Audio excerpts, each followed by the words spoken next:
may 30 piece kakagad. O, isipin mo gaano karami rin ng 30 piece na langoy-langoy sa ating aquarium. Kaya, ganun po ang dapat gawin talaga. Na tiyaga-tiyaga lang po sa sa pag-aalaga.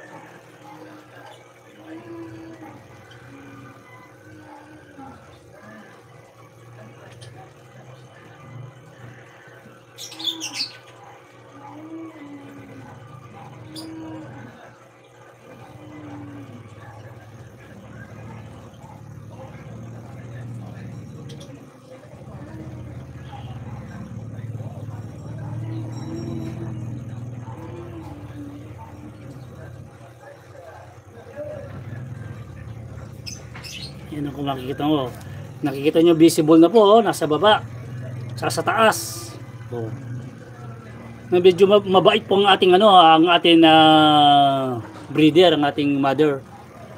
Na mostly po sa mga ganyan na mga mother na pagka nakakaramdam po sila ng sakit ng panganganak nila, talaga pong hinahabol po nila yung kanilang mga fry.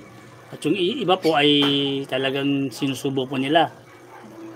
Medyo maganda po itong breeder na to, kumbaga mabait siya.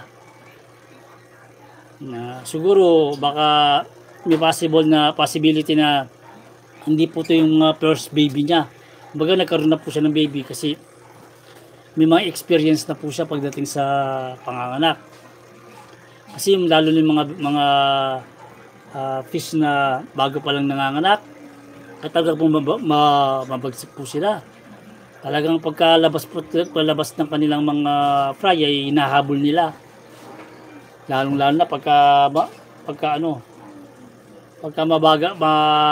medyo mahina pa po ang fry, talagang hindi po makakalangoy ng mabilis yan. Kaya ang tendency po ay talaga madidisgrasya sila. Kasi kung makikita niyo po yan, yung isang fry na malapit po sa ito po, yan yun. Nakita niyo po yung naiwan sa kanya. May naiwan po mismo sa tiyan niya, para bang yung mga kinakain po nila nasa parte ng katawan pa nila yan Kaya nga pagka silang po ng mga baby guppies, hindi po kagad kakain yan. Kumbaga kaya nakikita nyo malalaki pa yung kanilang mga tiyan, mga baby guppies. Nakikita nyo mga pa po yan, mga yung pagkain na baon pa nila nung pinanganak sila.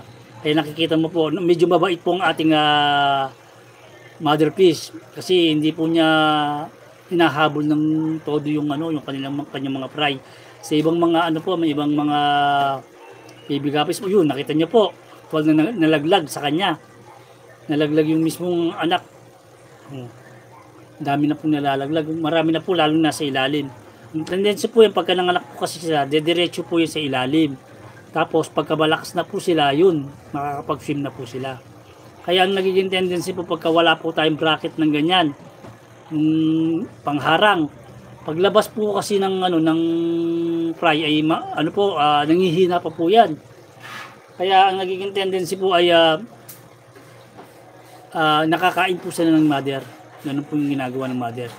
Tsaka instinct po nila yung pag nakikita nila parang mahina ang kanilang supling, ay talagang alam nila na hindi na rin magsusurvive. Ganun lang ginagawa nila. Tsaka nangangailangan po kasi sila ng lakas habang nanganganak sila. Kaya kailangan rin po nilang kasalukuyan na possible na kumain. Kaya lang hindi po natin ginagawa na naglalagay po tayo ng pagkain sa kanila habang kumakain, kasi yung pong mga pagkain na malalaglag sa ilalim ay yung ating mga fry. Kasi minsan po yung mga pagkain na ayun, nakita nyo po yung nalaglag, ayun, actual, yun po, nakita nyo pag sa baba, lumangoy-langoy na kagad, ayan, pumapanik sa taas, ayan, papanik sa taas yan, ganyan ang tendency nila hanggang doon sa sila, parang kukuha sila ng hangin sa taas yan. Nakita nyo po, yun siya. Yun po siya Nakita niyo po yung nasa tiyan niya, ando pa po yung kanyang mga kinakain nasa tiyan niya, hanggang sa yun, hihiwalay po yun pagka talagang na siya.